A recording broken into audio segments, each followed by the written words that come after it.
Gene's place in Cressona. Oh, Gene's place? Oh, man. Do you remember that place? Yes, do I remember that place? My whole life was in there. Yeah, that was like my stop for breakfast. Yeah. And what was the one right next to it? Seitz's. You were either a Gene's person or a Seitz's person. Yeah. Well, so interesting story about that is, I don't know, you might have been on this bus, but like my bus route didn't get me home till like 4:15 because we had to go up through Pottsville. Yeah. But like Stanley, when he stayed at his grandmother's, and Jay Goldner and all those guys rode the bus that went out Panther Valley Road. So it picked up at like 6 a.m, but you got home at 3. Yeah, it was brutal. So I took that bus so I could get home. I didn't care how early I get up. I had to, get home early. So I would walk all the way over to the Cressona Elementary to get on the bus to get home early. And every morning, I still remember at 45 cents, I would get a can of Mountain Dew at Seitz's because Gene's wasn't open yet. Dude, that bus was crazy. Yeah. And the long ride in the morning, I would get on there not too far after where you got on at Cressona. Yeah. And Shopple would get on with me. Yeah. And I remember one time when we must have been freshmen because none of us were driving yet.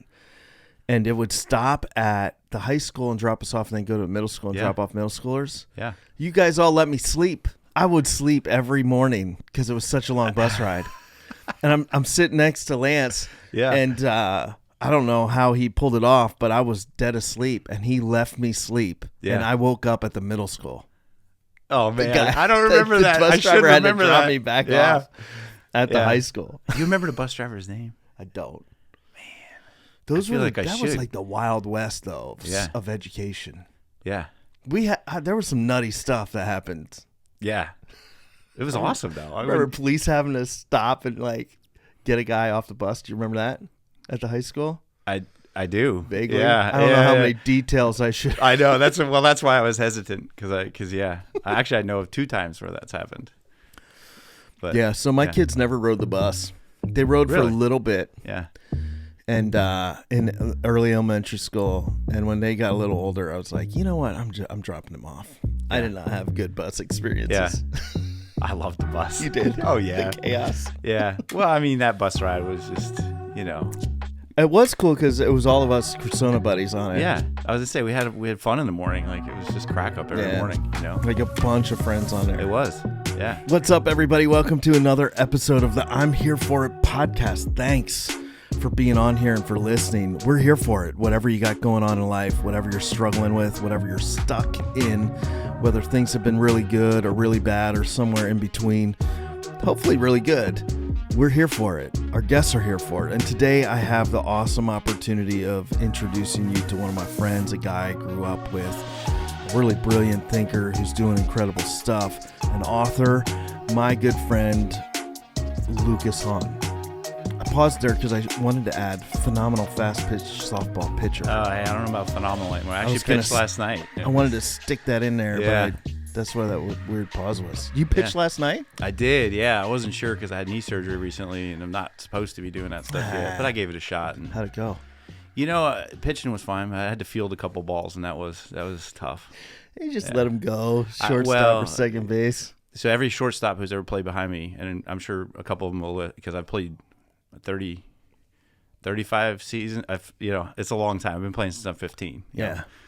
So there's a lot of shortstops behind me, and every one of them who's ever played behind me will probably tell you that they've told me 100 times, don't try and field that. Just let it go. Because I dive for them off the mound, and I end up just knocking them out of the way so they can't make their play. Right. But I still went after them So what were you guys playing last night?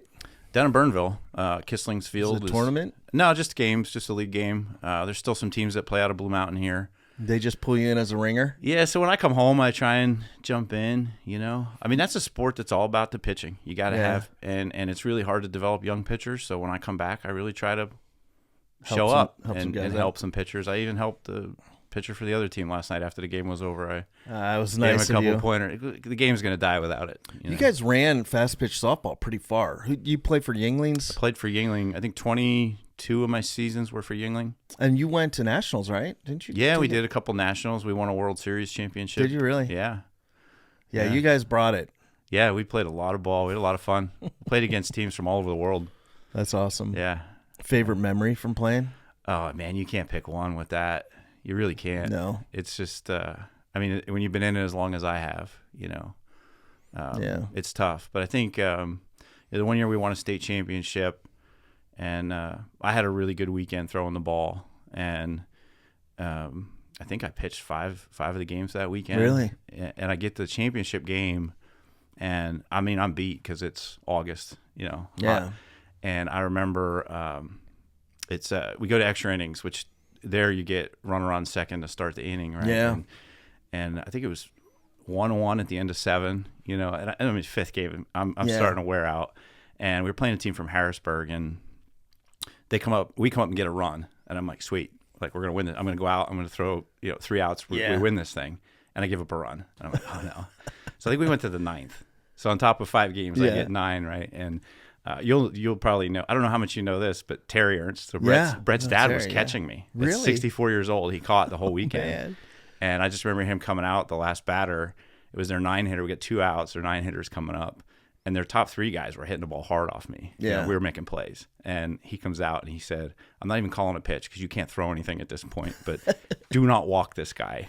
And I started 3-0 on the guy and then struck him out. Are you serious? Yeah. And it was great. So we won a state championship that way. Terry's legendary softball guy. Yeah, I love Terry. Yeah. Yeah. So, man, we grew up together in Cressona, Pennsylvania, for Right. those of you that are listening, part of Schuylkill County. And I'm always impressed with how I love this county. I know you love this county too, even though you live in Ohio. There's something about it, like this blue collar, tough. People are tough. Yeah. Every place has their downfalls too, and their weaknesses or whatever. But I really appreciate where we've come from. Yeah. We were just talking before this about old coaches we had in Little League and minor league, and these tough old guys blowing cigarette smoke into our hands to warm them up, Right? Stuff that True story. People would freak out about nowadays, man. And I love seeing when people I've grown up with, and there's a lot of people that have come through Schuylkill County who are very successful, and you're very successman. Like, you wrote a book, we'll talk about it in a little bit. Yeah. Lean into it. You're successful at life, family, everything. Man, just reflect on our roots a little bit. What do you think? What do you think that is about this area that just builds people? I think the first word that comes to mind is toughness. Yeah. I mean, well, you've got kids, and I've got 2 boys, and my wife and I, because my wife went to Marion. Yeah. So she's local too. And our boys, for the most part, grew up in Ohio. A nice house. Yeah. We have golf, a putting green, and a golf hole in our yard. And I mean, they got just such a different life, and I often sit there and go, they don't have the edge I did. Yeah. Because I think here, the opportunities don't fall on you in Schuylkill County. Right. You gotta go get them here, and I think some other areas, because maybe there's more industry or different type of industry, maybe some more opportunities fall in front of you. But I think here you got to bubble up and go get it here. And I think that creates a little bit of an edge that I try to create in my kids, because I think you need it. How do you try to create it?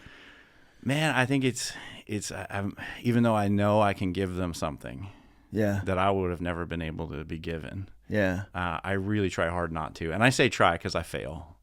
I mean, when I was a kid, I don't know if you remember, my dad wasn't a big sports guy, right? Yeah. So, and my mom didn't work, which meant, in that day and age, that meant you didn't get it because, dad had to buy it if you wanted it. So I wasn't getting batting gloves which, looking back, I'm like, man, that really stinks. I never had the best gloves. I never had, Nikes. I had to get my shoes at Hills, and it felt like a disadvantage in sports. So that's where I failed miserably. My kids are like, hey, I need a new bat. And we get a new, we get a new bat.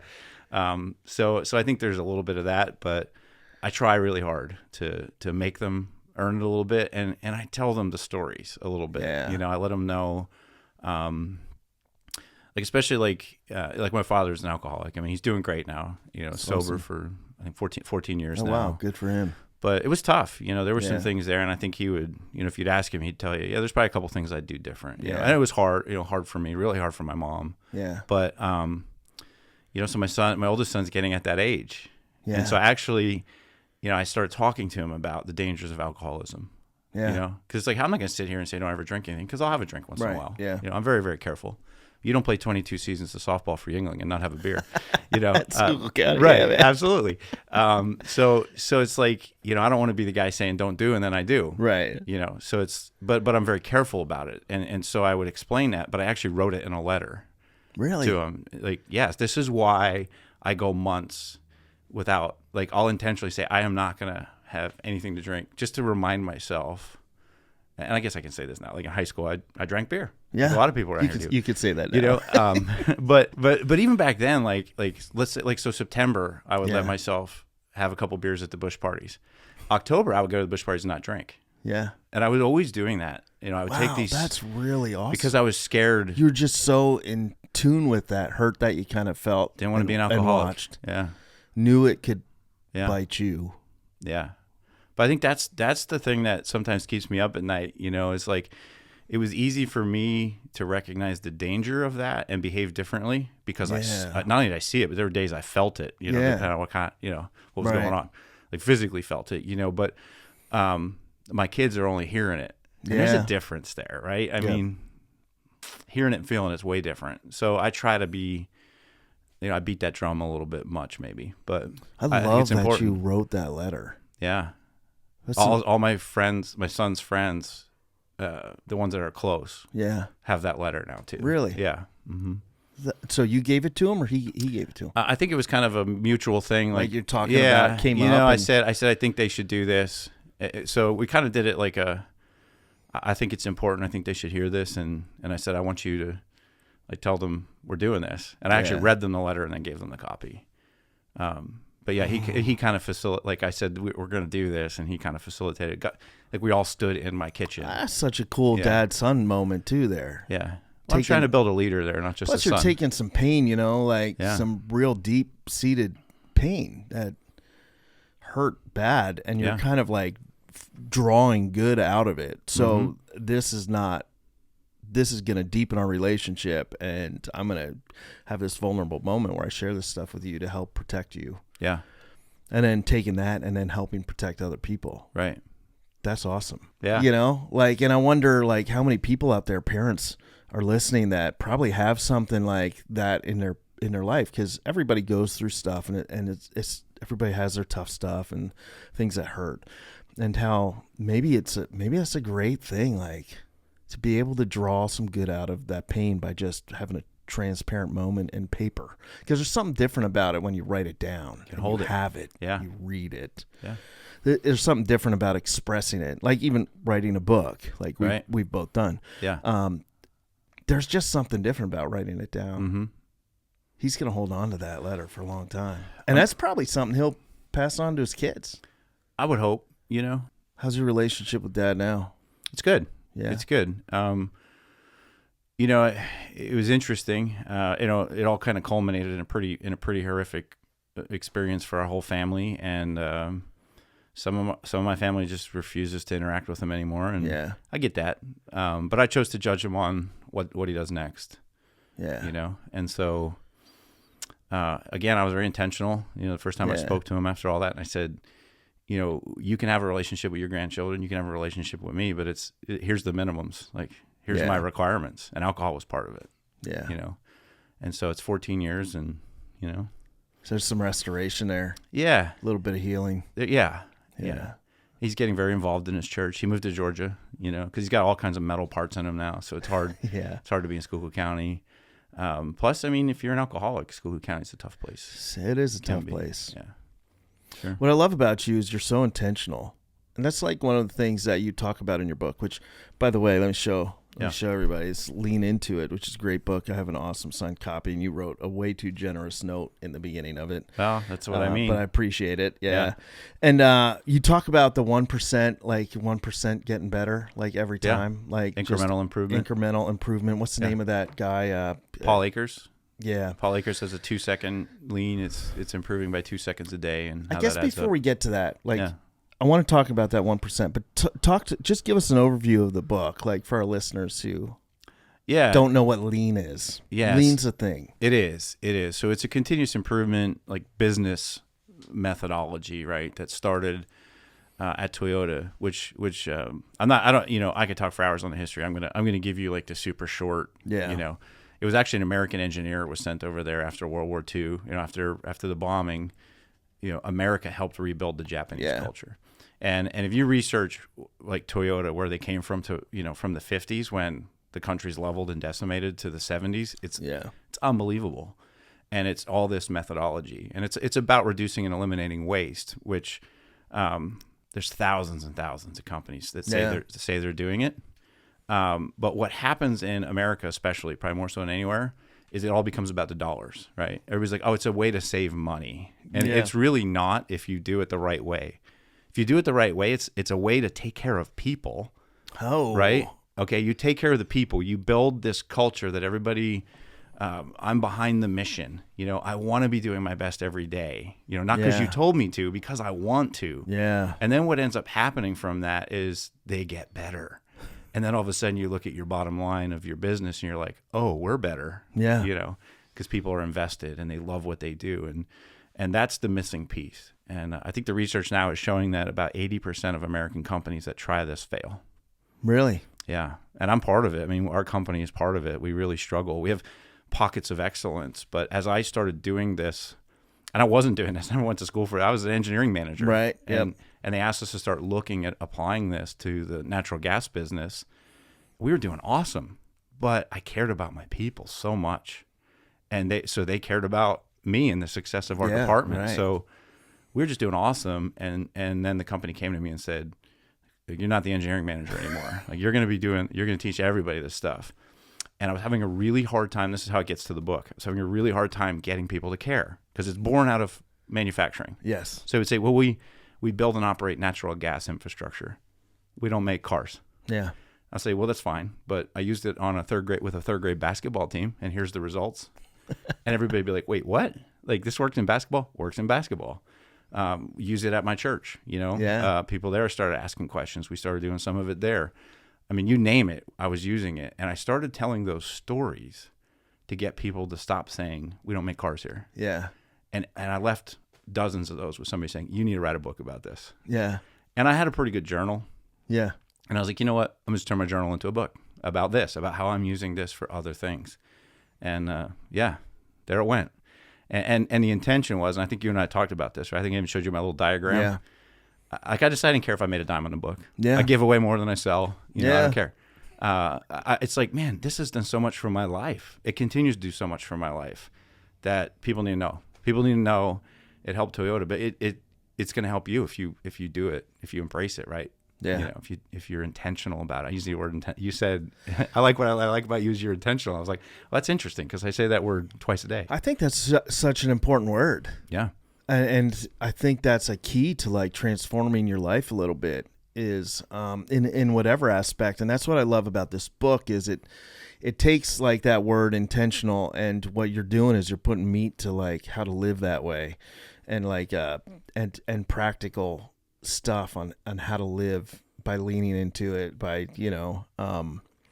by being essentially intentional in whatever you do. And I think a lot of times it's easy not to be intentional about the conversations we have, the little, kind of daily things. But the more you can be intentional about even the little stuff that seems, stuff we blow over, I think that really starts to transform how we live and what our day's life and what our experience is life. And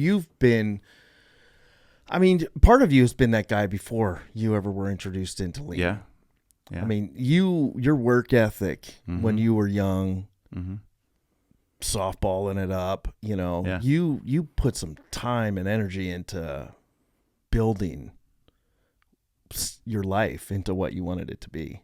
Yeah. Well, I think, I talked about opportunity earlier, but like talent. Like, yeah. I mean, you remember what I looked like. I was like a fresh born giraffe getting chased by, I was lanky and uncoordinated, and I had, no physical talent, but yet I wouldn't say no physical talent. I was very limited, yeah. Especially when I was younger. Yeah. And then it was like, all of a sudden I just kept getting back at it. I remember being in that weight room at Blue Mountain with nobody but Jim Shields. Yeah. And I was, you could see through me. I was so skinny, but I was in there, and I did.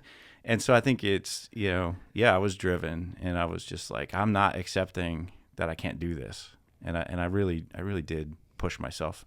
And honestly, not like, oh, look at me, pat me on the back. But there's times where that's a detriment for me. Really? I don't take I can't take I mean, I'm such a miserable vacation taker. Are you really? I am. And like I have like a lot of lean tools, and I talk about some of this in the book too, but like, to be better at things. And you can see the biggest thing on mine right now, biggest letters is find joy. Because I have a hard time just sitting down and saying, well, this is pretty awesome. Yeah. Interesting. I did like which this year where I've been able to find success with that is at church. Really?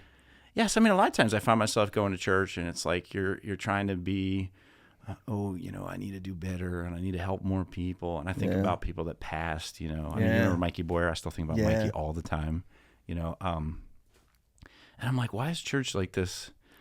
Oh, help me. I need to do better. Why is it that? Why do I not be able to walk in here and go, oh, this place is beautiful. This is awesome. Like I was here yesterday and it's like your message yesterday was something I've heard dozens of times, but never that way. Yeah. And it was honestly one I've never really agreed with because, it sounds like it's rewarding the guy who doesn't have the work ethic. Yeah. And I'm a work ethic guy, right? So that's like, no. But the way you did it, I was like, yeah, no, that's right. That's exactly, I got it. But it's like now I'm finding joy. That's like a mission for me. Have you ever gotten close to burning out? Oh, constantly. Yeah, because I almost crashed twice, almost threw this whole thing away. And that was when I really had to make adjustments. Mm-hmm. And I had a group of people, colleagues, and people I really respected saying, you gotta make changes. Yeah. Like things that I would get angry about. Like I had one of my friends, colleague, very, very successful leader on a national level go, Josh, it's okay to bunt once in a while. You don't have to hit home runs. He was a baseball guy too. Yeah. You don't have to hit a home run every time you're up at the plate. And I remember getting like mad and being like, dude, what? Chick stick long ball. The best way to bunt is hit a home run, right? Yeah. I just want to hit a home run. Right. I don't want to bunt. Right. And it took me like a while to go, yeah, you know what? I'm so exhausted. I just need to bunt and move a runner. Mm-hmm. I can't. And that has kind of changed. I would never take time off. I'd never take a day off during the week. And my phone would always be on. And finally, I'm like, I'm ruining myself and it's hurting the people I love. Right. And I have to learn how to just sit. Yeah.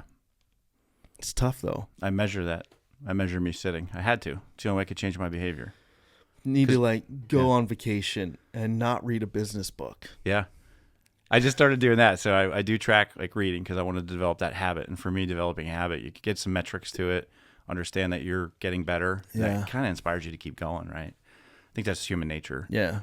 Really resonates for me. Maybe for some others not as much, but when I see numbers and data in front of me, that just drives my behavior, right? Yeah. But yeah, I actually, that's part of this year, realizing I overdo it. The on switch is always on and I have to get more of that joy. I have to get more. So I started just I always have one entertaining book going. Yeah. No matter what else I'm reading, there's always one that's just entertainment. It's like, okay, I'm not going to sit down and learn right now. I'm just going to sit down and read and be entertained. But I've had to be very intentional. So some of that drive, some of that grit, that work ethic that I had that I think I wouldn't trade it for anything because I don't know where I'd be without it. Right. It doesn't always serve me. And I've recognized that a lot. So continuous development, 1%. Let's get back to a little bit of the book. I want to. I mean, we could talk forever about everything, but right. You've applied that to your life. You've seen people take that from the workplace into home, as you've been working through this stuff. Yeah, absolutely. On lots of different fronts, What would you say to somebody who's like, this is what I think. I think most people, and you talk about this, most people want to see change in their life, and they think, I need a big change to change my life. Everybody wants to boil the ocean. Yeah. So what do you say to those people who are like, I feel stuck, in whatever they're stuck in? How would you have that conversation? I think the first step is defining what is value to you, what is success to you, right? So a lot of people say, oh, he's successful. Well, what does that mean? Right. He has a big bank account. Is that success? And if it is for you, I'm not judging. Because I make good money. So it's I cared about the size of my bank account for a long time, right? Yeah. And I'd like to sit here right now and say I don't now, but I'm sure if it was zero, I'd care right now, So it's okay, but recognize that that's what you're after, right? Like I pivoted, and again, I'll just I got a certain amount of financial comfort before I really pivoted. I mean, I think I always said this, but I didn't really live it until I stabilized a little bit financially. Like, I'm more important in the impact I have on people, and not just people. I'm more interested in the impact I have on people who have impact on people. Yeah. Okay. So it's like serving those who serve others is my thing now. Like, I really care about it, and that's what I really want to do. And I do it. I shouldn't say I want to do it. That's success to me, right? Yeah. Is when somebody comes back to me and says, "Oh, so-and-so, you helped Josh, and then Josh helped me with this." It's like that's success to me. The more of those I get, the more. So I think the first step is define what success is for you. What is that thing you value? Is it vacation? Like, that's for me. No, that's way off the radar screen, right? But if my value is I want to be on vacation 6 weeks a year with my family, then that's your target. And you got to start figuring out what are the things you have to do? What are the behaviors you have to change to get to that thing you want, that value, right? Yeah. So I think first thing is define the value. What's the value you want? And maybe it's just something as simple as, I don't want to drink anymore, or I want to have a relationship with my father again, who I haven't. Maybe that's what I value right now. So I think first step is define what you value, and then don't solve it tomorrow. You've heard of John Wooden, right? Yeah. UCLA coach. Yep. And maybe some of your listeners haven't, but if you look at NCAA men's basketball, like, I don't think you'll ever see that level of success again. No. It won't even be close. Like, Coach K from Duke is the most popular coach, and he's not even remotely close to what Wooden did. Well, Wooden didn't win for 15 years at UCLA. He built a foundation on the values that he thought were right, and it took 15 years for it to work. Yeah. But then once it worked, look out. Yeah. But he didn't come in his first year and say, I'm going to win a national championship. He said, I'm going to build a foundation of these principles, and these are the players we're going to bring in, and this is the way we're going to run our program. And 15 years later, you couldn't stop him. And so I think that's like one of the ultimate stories of continuous improvement. And that's at the heart of lean, too. You take care of the people. You take care of the base. You take care of the core of it. Right. And then the results are almost automatic. Yeah. You build the culture. You start to see the things you want to see. You take care of the people. And that's interesting as you think about, like, applying that to life. There's probably a whole lot of people chasing dollars and neglecting the house. Yeah. And that's a recipe for all kinds of disaster. You see it all the time in all kinds of places. It leads to all kinds of addictions, ruined relationships. You lose the things that are most important. Right. Chasing something that you think is a solution instead of building the house, incrementally, the foundation. Yeah, incrementally building that foundation. Yeah. And I think, having that bigger picture end in sight, that end vision is valuable. But recognizing that it's an end vision, it's not a tomorrow vision. Right. And I think a lot of us do that, right? Like, I set this goal and I'm going to knock it out tomorrow. Yeah. But why? But at what cost? Yeah, right. Like when you said earlier about burnout, like November of this year, I had hit a wall. Really? Oh man, I took on so much stuff. Yeah. And I do this. Like, I have this. Like, I can, man, I'm a cold cracker. I could take on the world. Yeah, right, man. And I do. I get myself buried, and I was just miserable. And it ended up kind of showing up with 7th grade basketball. I always said 7th grade basketball was not about winning. Like, I'm building leaders, I'm building men, I'm building a culture. Yeah. And I believe that. But there are games where I forget about that, right? And there was a game I had forgotten about it.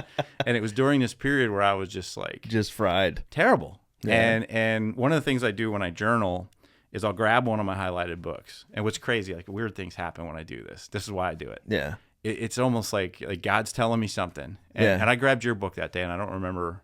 I don't think I was I just grabbed it. Right? Yeah, you just grabbed it. And the page I turned to, and I'm not going to look for it right now, and I might be saying this wrong, but this is basically what you said, is when you're losing your patience, it's probably because you're not seeing the bigger picture.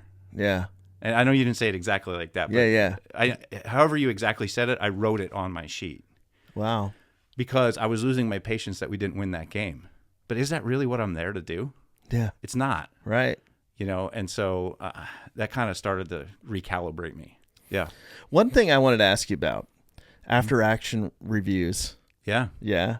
So like when I initially heard that, Mm-hmm. and I think when our listeners might initially hear that if they haven't read your book yet, my initial reaction is like, dude, that just feels so corporate. Yeah. And I'm going to apply that to my daily life. Yeah. So why would a company use a tool like Right. an after action review to be successful, right? To help. Yeah. Right. And for a corporate America, that might mean And to help them money. see things that they might not see in the day-to-day Sure. grind, like moving. Yeah. But the end of the day, it's to be more successful. Yes. Like you could boil it down to a company, like corporate behavior is to be more successful. Well, don't you want to be more successful at home? Like we do this. I do this stuff like as a parent, right? Yeah. So one of the things I talk about in the book is voice of customer, right? Yeah. So if I'm doing anything, I'm producing a product. Whoever consumes that product is my customer. Yes. And a lot of people think about that end customer, right? Like the person who hands you the money, but there might be a lot of customers in between, right? Like do you do your own editing for this? I do my own. Oh, you do? For this, okay. Yeah, So if you were to hand this off to somebody to do the editing, they would actually be a customer of yours. And so you would want to know, am I meeting their expectations for what I hand them, right? Yep. And my children are a customer of my parenting. Yeah. So we work with them to say, what do you expect from us as parents for you to be successful? I know in that role, you kind of got to guide them a little bit. Yeah. But I mean, my boys come up with some good stuff. Yeah. And we measure those things, like after action reviews. And I used to do it every year on some of the things. That's where this, highlighting joy came from. My kids scored me really low in that. Really? Yeah. Yeah. I got to get better. Like, Dad, you need to be better at being happy because it's not helping us. Right. I love that. And what I recognized after doing that for a while was like when I do that at the end of the year every year, one, it's hard for them to score me because they're only thinking about the last 2 months, right? It's hard to think about the whole year. Yeah. And two, like I wasted like these kids are getting old fast. I wasted a whole year. So now I do it quarterly. So much happens in a year.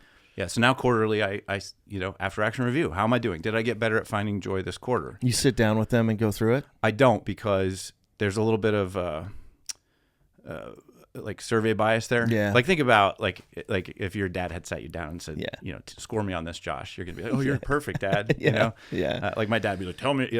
I'll be like, yeah, you're great. Yeah. So we actually do it where my wife scores me too. Yeah. So my wife and the 2 kids, they score me in a way that I can't tell who scored me where. Wow. So it's kind of anonymous, Yeah. And then I score myself while they're scoring me, and then I look at the data. Yeah. That's wild. Yeah. It's amazing how often the data lines up. Really? There's usually no anomalies. Like it's So was it unanimous that you struggle with the joy part? Yeah. Always. It's always the lowest score.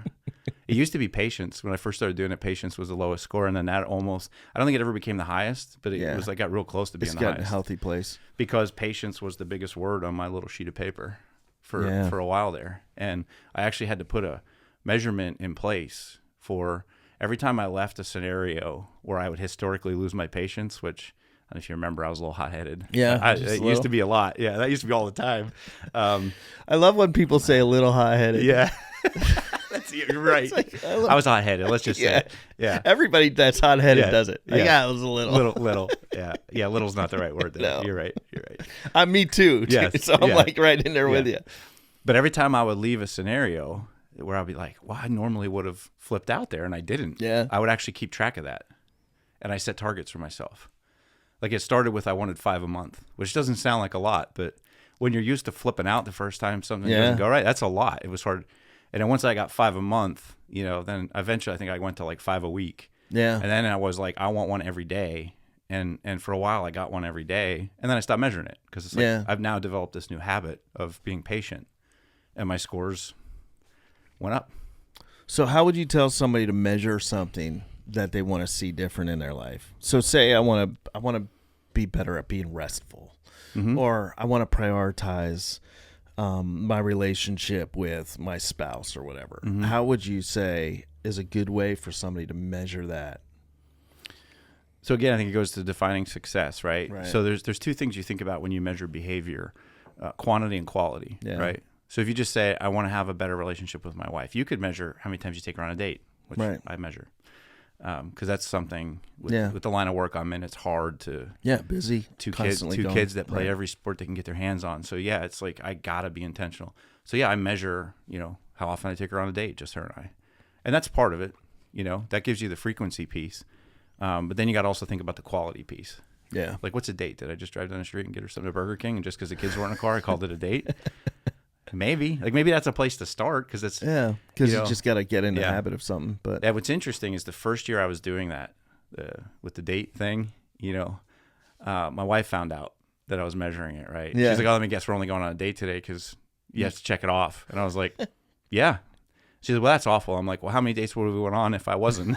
She's like, okay, I'll take the date. I'm like, yeah. It's not perfect, and I'm not proud of it. Like, wouldn't it be awesome if I was just, that well-rounded of a person that I just took care of that? But nobody is. Right. So I needed that measurement to get me there. Yeah. So it's that frequency, but you also got to think about quality. Right. Like, I say this all the time. Do you want activity or progress? Because it's two different things. Yeah. Right. Especially in business, right? I can put 40 hours on a timesheet every week. Did I make any progress? No. So most businesses, because it's easy to measure activity, that's all they measure. And then they go, oh, I wonder why we're not making any money. Because you're only measuring activity, you're not measuring progress, right? Right. And so something like better relationship with my wife is something you got to think about. Do I just want the activity, or do I want progress? Like, do I want quality too? And those quality measurements are often the harder ones to measure. And you got to try something. Yeah. So that's what I tell everybody that comes to me expecting the right answer, right? Just tell me how to do. No, here's the thing. If the way you're measuring it, or what you're measuring, is not changing you towards, not to, I'm saying towards the desired behavior, that's the wrong way to measure it. Yeah. That's all that matters. So try something. If it inspires the wrong behavior, try something else. Yeah, experiment. Yes. Play around with it. Yes. And once that measurement starts inspiring the right behavior, then that's your measurement. And you measure it until you don't need to measure it anymore. I love it. And now some of them I'll take off and bring back. Yeah. Like 2 years down the road, I might have to bring patience back because my scores keep, Yeah, because life happens and things change. And I think I've heard people on here say, like, my season, like I'm in a different season now. That's language people use in my world a lot. Yeah. I've said that a lot. Yeah, season, I know for that. But yeah, so that's in the book. Yeah, so when my season changes, my metrics might have to change, and that's okay. That's okay. So writing the book, have you had any really cool moments, stories? I had a lot. Tell me your favorite one. It's hard to do a favorite, so I'm going to do most recent. Okay. That person was using it for business need. Like a very business focused thing. And, hey, read your book, and I'm helping my brother get sober. I was like, man, there it is. Boom. That's it. Right. But yeah, it's just these odd, weird, moments. And I did have one the other day. A guy calls me, and this is work, He said, hey, I just read this really good book about lean. I was like, really? What is it? Because I'm always looking for a new read. And I was like, wait, that's my book. It's like, yeah, I just read your book. That's why I'm calling you. Like, I think I need you to help me with this. And it was a metric thing. It was about a key behavior indicator. So measuring behaviors. Yeah. So how was writing the book experience for you? And now that's out, like, how do you feel about it? It's that ebbs and flows. Yeah. Because I think I said this. I already shared with you kind of like my purpose wasn't the money. Like I wasn't looking to. But then at the end of the day, it's like when you click on Amazon and see that you're not selling a lot of books, you're like, oh man, oh bummer, Yeah. So it's like every once in a while I get those moments where I'm like, what did I do this for? But yet now I've got 3 drafts, like 3 other books drafted. Really? Yeah. That's cool. And I don't know if I'm ever going to do any of them, but are they lean related, or what do they look like? 2 of them are. Yeah. 2 of them. Mm-hmm. What's the third one? Don't want to say? What? It's a secret? I don't know. I guess if I say it and somebody does it, I can sue them, right? Yeah, don't say it.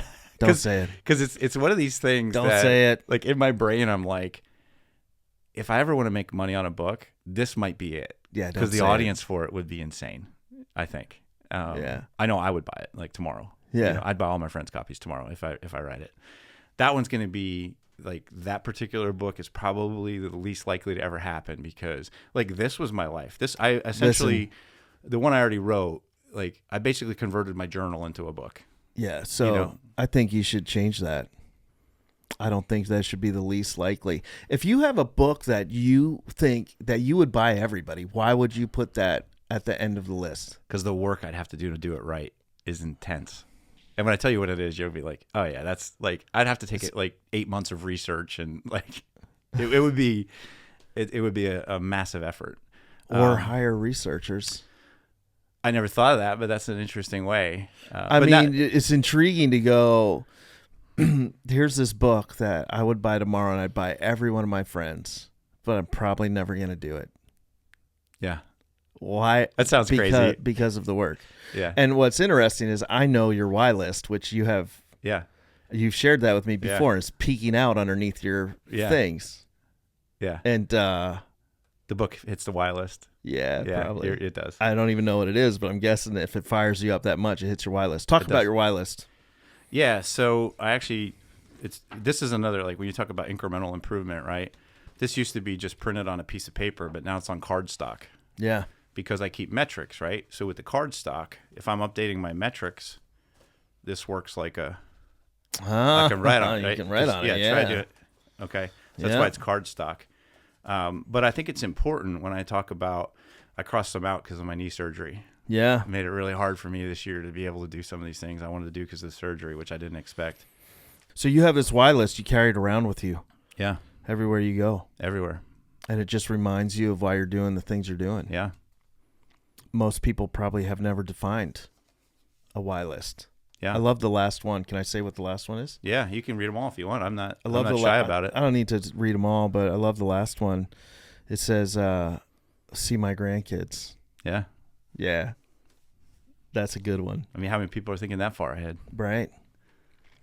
We should be. We should be. Frustration to self-doubt to empowerment. Talk about your journey through that. Well, I think it is a journey because it keeps coming back. Does it? I don't think you're ever through it. Right. You know, like you figure out a way to get over this frustration. And then when you get the next frustration, it all connects. You go right into self-doubt. Like, well, maybe I didn't do that one right. You know, because how am I back into something else? Yeah.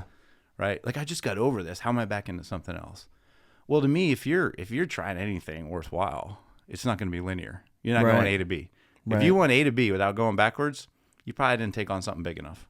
Yeah, that's a good point. And so I think the way you just laid that out, like that's a constant cycle. Yeah. I think, but what I've learned through life and what I'm getting better at is that frustration and self-doubt, those, you know, and I don't know if you're drawing it with my finger, you know, as those are down ticks. Like if you picture a roller coaster, those are the downhill slides. Yeah.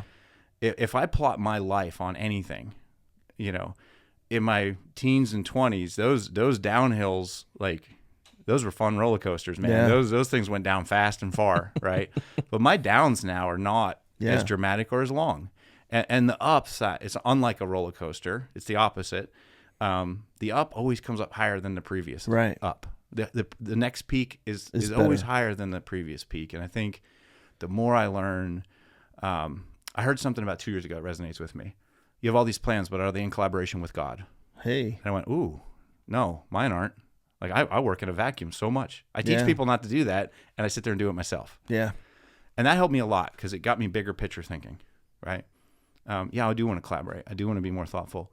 And I think that's that linear upward trajectory, but it does keep you, you know, shorter downslides. Yeah. You know, because when you get in those downsides, I still get it, that self-doubt. Yeah. You know, like, man, I can't coach basketball. What am I doing? Some of that's imposter syndrome. Yeah. I think the self-doubt piece is, I think why the dips get not as deep is because hopefully we're learning that some of that stuff is just lies. Yeah. Lies from our past, lies from our experiences. In my world, lies from the enemy, like just things that we bought into, insecurities that may be blown out of proportion and highlighted and just kind of like reinforced in our heads and our hearts. And we, we're kids and we grow up and we just buy into some of this stuff and we wear it for longer than we should. And I think some of it is shedding self-doubt. So, imposter syndrome is one of those topics that comes up in a lot of conversations. Like who am I to be doing this or who am I to be doing that or who am I to be preaching or whatever. And that's such a common, I think, insecurity that people indulge too much. Right. Who are you not to be doing that? Why not write a book? Look, and for me in my world, in the Christianity world, in my faith, our book is full of, it's like God picked the people who should have had the most imposter syndrome to do the biggest stuff. Yeah. So you can look back on that and go, wait a minute, it's not about who I am. Mm-hmm. It's about what God wants to do in me and use me for. And if I focus more on the people I'm supposed to be helping, it's less about self. Mm-hmm. And then it's easier to free yourself from some of those insecurities and just, live like you've been talking about, live like for others. Yeah. To multiply others. Yeah. Well, I think that, a couple of minutes ago you started about that after action review and how to use that in life. And I think I partially answered that. But like what you just said, like an after action review, sitting down and saying, I set out to be this or do this. Did I do it? And where did I fall short? I think helps solve all that you just talked about. Yeah. Like some imposter syndrome, all that stuff. Because you're going to see data that says, I made no progress. Well, that doesn't mean you shouldn't have done it. It just means you should have done it a different way. Right. But now you learned what didn't work. So I think something like imposter syndrome. And I think that's what helped me get out of it too. Right. Yeah. Is I let myself just be miserable about it and question it. And then I sit down and say, okay, what actually happened? Like, what does the data tell me? Right? Yeah. The guy who started all this at Toyota, Dr. Deming, is a American engineer, but went over there. He gets tagged with a quote, which I think some people said actually isn't his quote, but he says, "In God we trust. Everyone else must bring data." Right. Yeah. So he's saying like, okay, show me the numbers. What do the numbers say? What about people that really struggle with the data piece? Yeah, I think you got to simplify it. So pick something simpler. Yeah. I think everybody can grasp it if you take a small enough bite. Right. One thing I say constantly, because I think human nature, especially like my industry, like we're a big company. Like I think we're over $70 billion market cap now. It's the numbers that I'm used to growing up in Cressona get rounded off in our spreadsheets now, right? Like nobody even cares about that stuff. But a lot of times I say, look, when Miss America's up there saying, I want to solve world hunger, it's like nobody's going to say that's wrong. Like nobody's going to say, no, don't do that. But like her neighbor needs a ham sandwich and she's not making a ham sandwich, right? Yeah. And so I like to wake people up to like, yeah, okay, you're hearing this, you're hearing all these metrics. I got this didn't happen overnight. This is 15 years of evolution. Yeah. So start with that little thing. And if it feels too complex for you, it feels overwhelming, scale it back. Yeah. Like earlier I said with some of those behaviors, sometimes you think about frequency, sometimes you think about quality. A lot of times you need to think about both. Well, just start by measuring the one. Yeah. And once you got that down, then add the other one. Yeah. Yeah, bite size. I like progress. I think it's Lincoln. Don't let perfection get in the way of progress. Yeah. That's why it's continuous improvement. Yeah. You've taken something from that kind of like corporate business mindset and you've interpreted it into just everyday real stuff in life. Yeah. Which is more important than, to me, in my view, it's way more important than the business context. I think that's such a cool thing to do. I've taken business concepts and applied them, and interpreted them into the church world. Sure. For growing our organization, which is not about growing an organization, it's about reaching and helping people. So that's allowed us to help more people.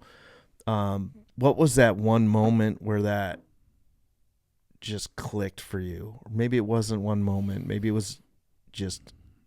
Well, I think a moment when I think about that transition from business to life, I think there's two. I'll try and share them quick that really resonate, because I think it was a culmination of thousands of moments. Right. Like when I first started getting trained in this, I was like, well, that's how I won the home run title in Ned Dre's yard Wiffle ball in 1984. It's because I did this thing that Toyota's doing, right? I didn't know that, but there's two things. So when our company was starting to get interested, but like, egos are huge. Like somebody who wants control and somebody who has an ego is not going to get this stuff. No. And that's a challenge in corporate America. These guys make a lot of money. They worked really hard and they were really smart to get this huge paycheck. So I'm right. Look what I'm doing. And it's tough. And it's not their fault. I mean, that's the culture that we created. I was having a hard time. Just couldn't get it. And we had a new senior VP come in to our engineering group, and he was all about it. and he said, I need you to come down here. I need to talk about how we can get everybody doing it. Yeah. And I was just beating my head off the wall. Like, I don't know what else to say to get people interested. Yeah. And him and I were kind of both at our odds end. He said, look, I got another meeting. Can you just walk down the hallway with me? Walk with me to this next meeting. And he was a leader. And by that, I mean, he behaved like a leader. Yeah. So in the hallway, he said, I just spent a lot of time talking about work with you. So I wanted you to walk with me to talk about something else. Like, how are things going? Like, are the kids in sports? What's going on? Yeah. Look, it's interesting you say that, because my son's in 3rd grade and we're using this for his basketball team. He's like, wait, what? You're using this stuff for, I said, yeah, it works great. He's like, and they get it? I'm like, yeah. He's like, wait a minute. So our guys that make millions of dollars a year, they're really, really smart, can't get this, but these 8-year-olds get it? I'm like, they get it at a super high level. And he was like, that's what we're doing. I'm like, what do you mean that's what we're doing? He's like, next leadership summit, it's all the directors, VPs. You're going to come up front and talk about that, talk about basketball.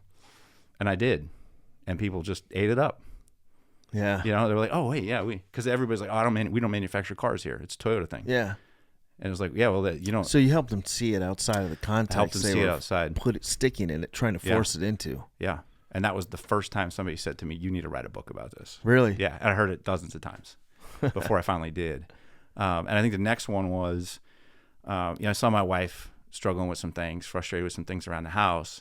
I'm like, oh, this is the tool that works. I'm like, here, do this. And she's like, yeah, I don't, there's some other words in it work for you, And I was like, oh, sorry, But like in my heart, I knew it would help. Yeah. Right. That's awesome. But she didn't want me to come in and say, here's the answer. No, nobody wants that. But I just kind of was doing it, and I actually have a visual on here, the light visual, right? Yeah. So being a light to me is those are behaviors I want to display in a way that others will follow them. Right. It's being a light, okay? So Jesus is the ultimate light. Like you want to see how he behaved and behave that way. Now mine are a little different than what Jesus would have had. I mean, he might have had some of those, but I started thinking about, and this I'm not like totally getting off track here, because this goes back to how my wife started to embrace it at home. I just started doing it more visible. Yeah. And then one day I come home and she's got one of these little sheets printed out and filled in, And now it's like she'll be frustrated in the morning having coffee and she'll be like, oh, I didn't make a sheet this week. Yeah. And so she started embracing the tools, and now when she doesn't use the tools, she gets frustrated. So I love it. You bring it to the house. It's not. You gotta email me all this stuff. Yeah, I get all kinds of stuff I can send. I think I love what you do for the community here. I mean, when I wrote, and you didn't share this, but in the cover of the book I gave you, I talked about the fact that like. I care about this community still. Yeah. I mean, I had to leave for the profession I was in, the stuff I was doing. Right. The opportunity just wasn't here for me. So when I can come back here, and most of my family's still here, and I see somebody like you serving the community, I'm like, man, that's who I gotta be connecting with those people. I gotta be helping those people, or I shouldn't say help. Help's the wrong word. You don't need help. You support, or but I'm not afraid of that word help. I think there's, I don't know why. I get what you're saying, like help me, it kind of like has this tone maybe that we infer that if I'm helping somebody, it's because I'm like up here and I'm pulling them up. Right. But I'm way past that. Like everybody needs help, man. Yeah. Everybody needs support. Everybody needs a circle and a community. I'm just done doing that whole thing where I'm going to feel weird because I need help. Right. Dude, I need help. That's awesome. That's a I great need help spot. with lots of stuff. That's such a good lots spot. of stuff. And the older I get, I think the bigger the list of stuff that I need help with goes. Yeah. Like I'm going to use some of this conversation to help me. I'm taking stuff out of your book to help me. Right. Like, so why would you feel weird about saying I think it's because of what you said. I didn't want to feel like I'm coming from a place of... I don't read it that way. And maybe there's people that still do, but I think those people just maybe don't have any real self-awareness. Or Maybe. But also they may have had some bad experiences where... That's true. What's the thing, like, I'm the government, I'm here to help. Wasn't that Ronald Reagan? That's never going to... Like, that's not... So maybe they had some experiences. Yeah, that's true. Hey, I'm here to help you, and they... robbed them. Yeah. Hey, I'm here to help you settle your IRS debt. That happens every day, right? Yeah, right. And so I think help does get a negative connotation sometimes. And I'm always careful about what I say, even though what I said was wrong. Yeah. I just recently, so the guy who coaches with me in junior high is a pastor at a church. Okay. Outside of Akron. Very similar to here. Like we go there when we can. And Very similar format. He reminds me a lot of you. I mean, he's super engaging, brilliant guy. Like when he talks about the Bible, he says, when it's translated this way, it's this, translated this way. Like I heard you do that yesterday. Yeah. Right? I mean, he knows it. And he just reminds me a lot of you. He's just so awesome. I just love being around him. And I think it's kind of mutual. Like I think he picks up things. And so the season was over and I'm like, man, I miss him, like I don't see him every day. So we do lunch once a month. Like we set it up. And I was talking to him about, one of the things I wrote on here in my mission was around serving others. And I was like, you know what? That's weak. I'm going to change that to serve everyone. I'm like, off I go, man. That's right. and I pretty quickly went, that's a bad idea. Like, that's not going to. So I sat down with him, man. And I'm like, Brian, honestly, I'm struggling with that right there. And he goes, why don't you focus on serving those who serve others or have it in their heart to do so? And I was like, man, that's it. That's right there. That's really good. That's it. Because if you just did serving those who serve others, you're going to miss potential. You're going to miss the snotty-nosed kid on River Street that wasn't going to, that needed somebody to get him going. Yeah. You're going to miss that. So that whole other part of, or those who have it in their heart. I love that piece. I love that drawing it back a little bit because serving everyone is an impossible expectation that, like even I think in my framework, I think of Jesus who often retreated from the lines of people who wanted to be healed to the mountains to rest and commune with his Father, right? Like there was a lot of disappointed people in those lines. Right. He invested most of his time into 12. Yeah. That was the majority of his investment. The original multipliers. Yeah. So, and look at the multiplication of that. Right. Like, absolutely, it is absolutely mind-boggling. The multiplication of that. It is. So, I love that. I love that you had that conversation. I love that. Yeah. That perspective. Yeah. Yeah. And I love like people could probably tell.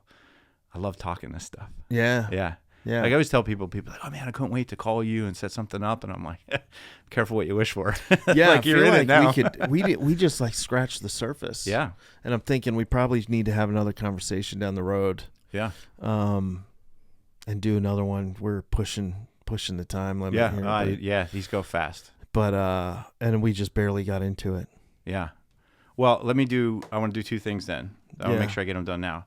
I'm going to leave you 2 copies of my book that you can give to whoever you think it would serve best. Love it. And for those of you that are listening, Lean Into It by Lucas Hahn. You can grab it on Amazon. Thank you for these books, man. These are awesome. It's a great read. I can't wait. I already have some ideas of who could really benefit from these. Yeah. So the other thing I want to do, I know with your book, and I didn't do this with mine, and I kind of wish, but with Amazon, I don't really have the mechanism like you do. I know you were taking, like people could donate money for you to gift books.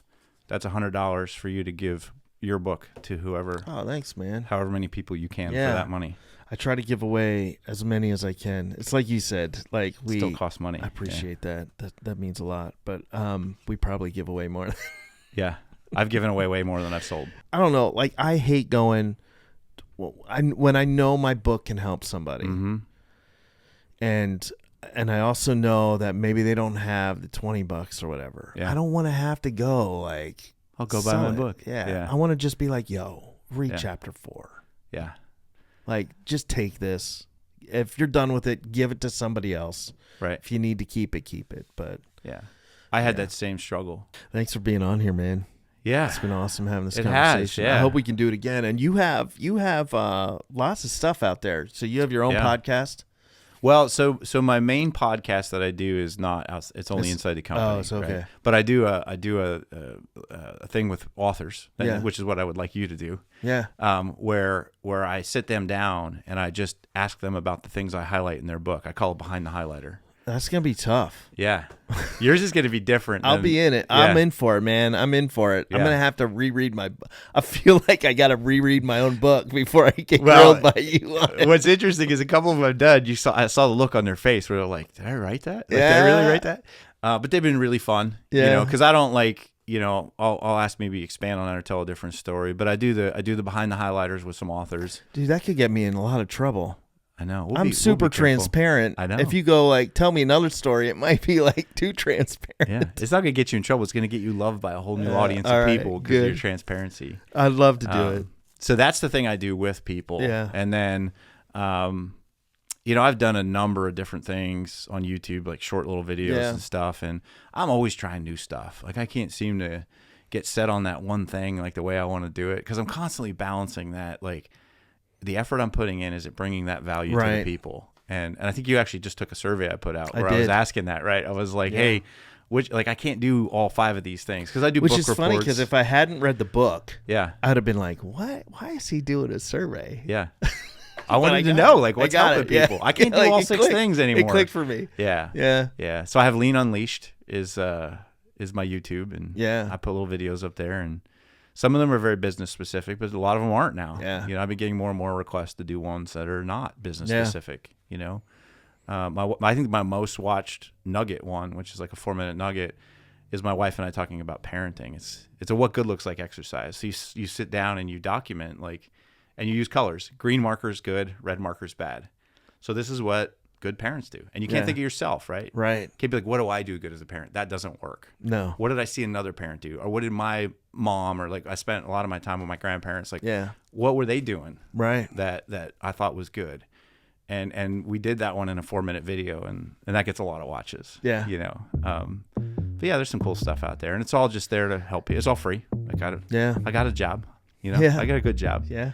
And so this piece of it, like what I'm doing today, it's just to help people. This is my vacation day, right? Sitting here talking to you. I love it. You got a vacation better, man. Yeah. No, I don't. This is great. I got pizza. We don't get pizza in Ohio like you do here. Yeah. So I eat pizza twice. That's good. Yeah. A Gears iced tea. You don't get, Oh, dude. I never drank that when I was here much, but now it's like now back. Got it. Yeah. So, yeah, I love coming back. Home. We still call it home. Yeah. My wife and I. My kids look at us. Well, thanks everybody for being on here. It's been another awesome episode with my friend Lucas Hahn of the I'm Here For It podcast. Whatever life looks like, whatever you got going on, I'm here for it. Our guests are here for it. Lucas was definitely here for it. And if you ever want any of these resources that we talked about in this, you can just hit me up and I'd be glad to pass them on from Lucas. Check out his YouTube channel. Check out the book on Amazon. And I cannot wait to see you on the next episode of the I'm Here For It podcast. Thanks. Thanks for tuning in to the I'm Here For It podcast. Just a quick reminder, the thoughts and opinions shared on this show are our own.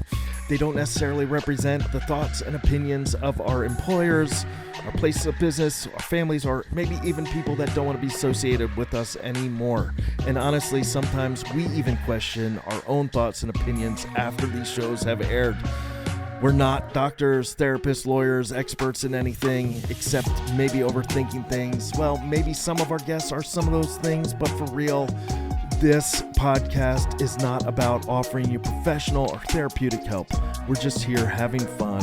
It's for entertainment purposes and maybe a little bit of education. Yeah, we hope it can make your life better and make you smile and encourage you a little bit. But seriously, this is more like a group chat that you didn't know you needed. So don't take anything too seriously from us without at least double checking it with someone who actually knows stuff. Stay kind, stay curious, and no matter how weird it gets, we're here for it.